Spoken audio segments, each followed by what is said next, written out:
प्रमाणपत्र दिले, बंद कम केलं. अधिकारी डायरेक्ट मध्ये सांगतो तुम्हाला, फडणवीस साहेबाच्या कार्यालयाकडून फोन आलाय, प्रमाणपत्र सध्या द्यायचे नाही, सध्या शब्द वापरला. का बरं?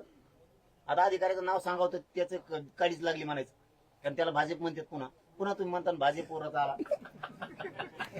ती गाडीतच लाकूड घालते दिसकं. त्याच्यापेक्षा ते म्हणतात नको बाबा यांचं नादीत लागू नको, आपलं दोन पर्याय नाही दुसरा काही. हे सत्य बोलतोय मी माझ्या समाजावरती प्रेम करतो, तुमच्यावरती प्रेम करतो. मी सरकारवर प्रेम करत नाही, ही गैरसमाजातून बाहेर जा. तुम्ही माझ्या समाजाला द्या.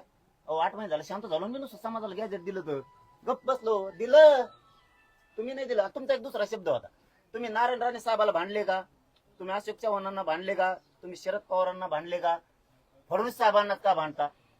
त्यांनी काय दिलं कम विचारलं त्यांना, ते दिलं नाही म्हणूनच लोकांना पाडलं त्यांना.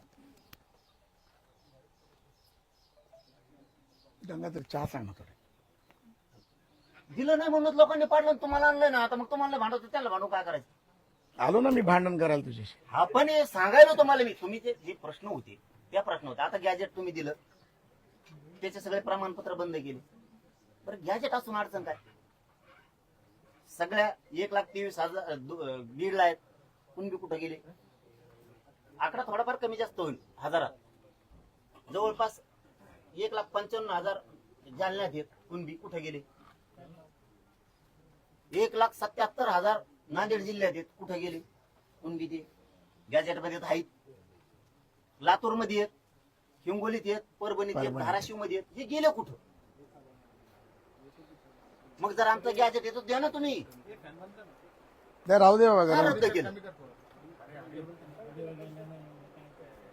का थांबविलं? नाही मी दादा आपल्याला तेच सांगायला आलो. बघा, ह्या गोष्टी छोट्या नाहीत, पण हा कुठेतरी गॅप आहे.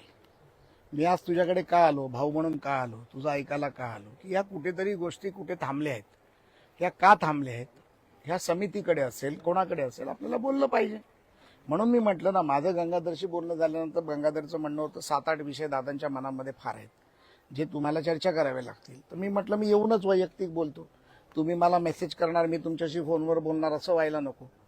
आता जे तुम्ही मला म्हणालात, हैदराबाद गॅझेटबद्दल बोललात, आपलं औंध गॅझेटबद्दलचा एक विषय असू शकतो, मुलांच्या नोकरीचा प्रश्न असू शकतो, गुन्हे मागे घेण्याचा प्रश्न असू शकतो. आपण घ्या पाणी. आपण ना या विषयातून बाजूला जाऊ शकत. तुम्ही जर मोठ्या मनानं जी आर काढल्यात, तुम्ही जर मोठ्या मनानं ओबीसी आरक्षणात काही जाती घातल्या, आम्ही कुणी विरोध केला नाही. आता आमचं आंदोलन सुरू असताना सुद्धा 1 वर्षापूर्वी 26 जाती आरक्षणात घातल्या. म्हणजे आंदोलन सुरू आमचं, तुम्ही जाती घालता त्यांची, आणि ज्या बसतच नाहीत त्या कोण गरीब? मला निकष सांगा बरं, आरक्षणाचा मागास ठरवण्याचा निकष काय? तुम्ही ज्या ओबीसी समाजाला आरक्षण दिलं, निकष काय लावला मागास सिद्ध होण्याचा? गरीब आहे म्हणून लावलाय का? ती जर लावला असेल तर तुम्हाला